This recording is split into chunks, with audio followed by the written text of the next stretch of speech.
Do Rio de Janeiro hoje temos 37 municípios onde TIM, Claro e Vivo não conseguem vender internet, onde a internet pertence ao Comando Vermelho e o morador de boa fé, ele não tem opção, porque ninguém vive sem internet, então o morador que não é um bandido, ele está contribuindo mensalmente com a facção com R$109 por mês. O que me surpreende é que a face mais visível do crime organizado para o morador de periferia não é a Faria Lima lavando dinheiro, não é o posto de gasolina do PCC, não é o presídio fragilizado. Eles estão fragilizados, é fato. A face mais visível do morador de periferia é a porra da barricada na porta da sua casa, é descobrir que ele tem que pagar a internet da facção, né? Você está acompanhando isso? Sim. Tá? Hoje no Rio de Janeiro, o estado do Rio de Janeiro, hoje temos 37 municípios onde TIM, Claro e Vivo não conseguem vender internet, onde a internet pertence ao Comando Vermelho e o morador de boa fé, ele não tem opção, porque ninguém vive sem internet, então o morador que não é um bandido, ele está contribuindo mensalmente com a facção com R$109 por mês, é quanto a facção cobra. A Claro cobra 89, a facção cobra 109, né? Então eu acho que esse é um assunto tão emergencial. Em São Paulo tem isso já, cara? Já tem internet da facção, cara? Cara, bem menos, mas tem. Inclusive eu tive há um pouco mais de um ano reunião com os diretores da Anatel, que eles falam o seguinte: eu vou fazer o quê?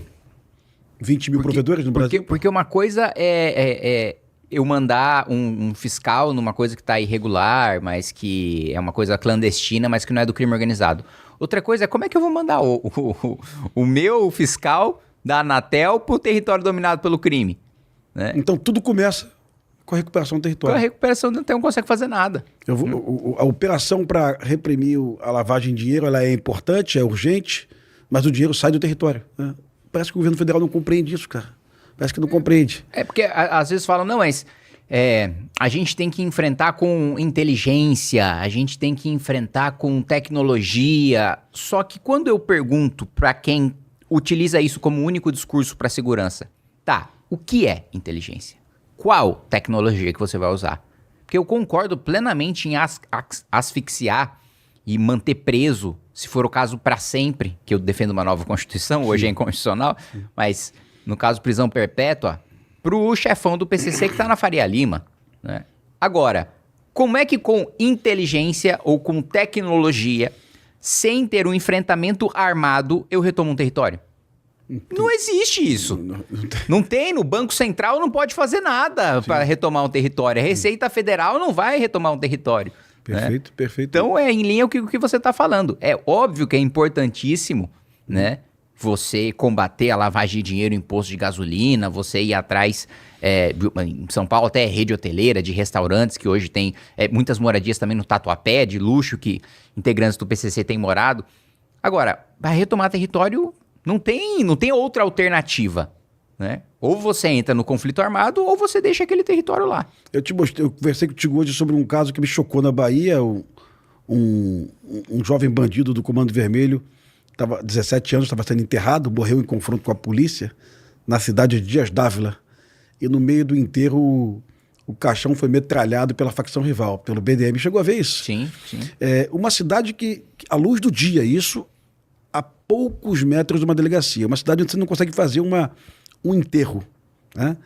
Se você não consegue fazer um enterro nessa cidade, você não consegue fazer um julgamento também, porque a facção domina essa cidade. Então, um júri de um assassino ali seria absolutamente inviável e perigoso, né? Eu uso esse caso de Dias Dávila na Bahia como a exemplificação do que é o território dominado. Eu lamento informar ao governador da Bahia, ao Jerônimo, que aquela cidade ali não pertence mais ao estado da Bahia. Isso é o visível. São Paulo não temos isso, né, Kim? Nenhuma cidade, né?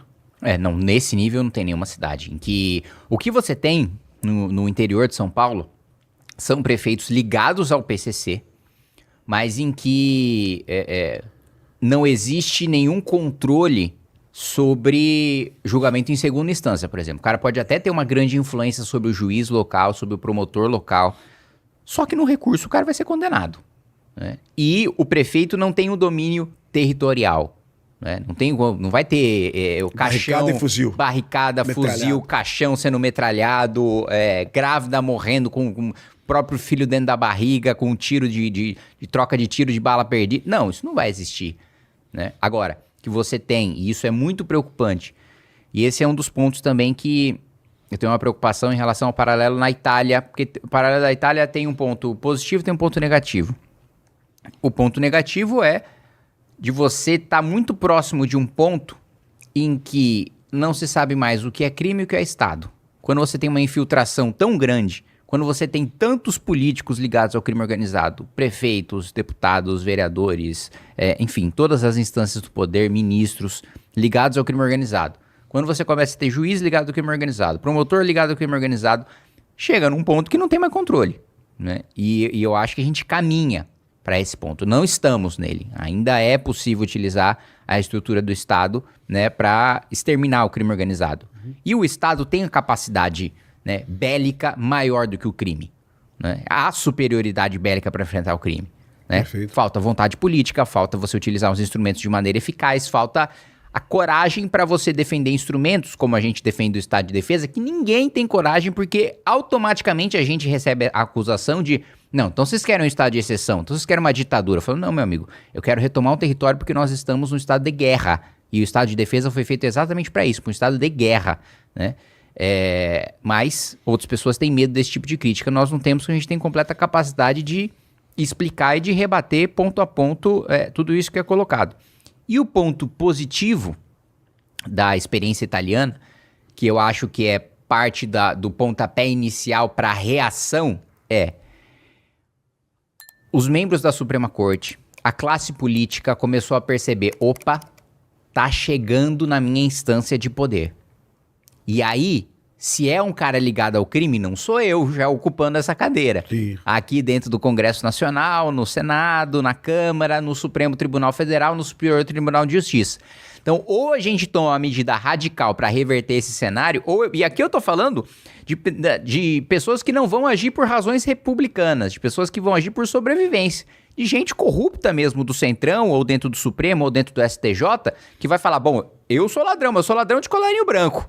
Né? Não sou um cara que mistura o colarinho branco com a arma na cinta. Né? Esse cara ali, se eu não estiver no esquema dele, ele vai me matar. Né?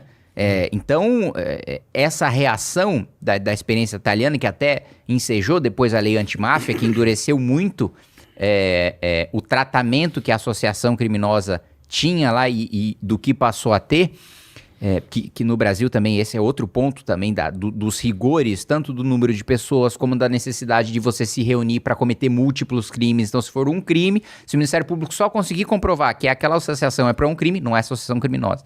Né? Então, não é organização criminosa. Né? Na Itália isso mudou. Então, eu acho que ou a gente toma uma atitude muito rapidamente, ou em breve a gente vai chegar nesse ponto de inflexão em que não vai ser mais possível enfrentar o crime organizado porque ele vai estar muito infiltrado na estrutura do Estado. Aí é revolução armada, aí não tem o que fazer.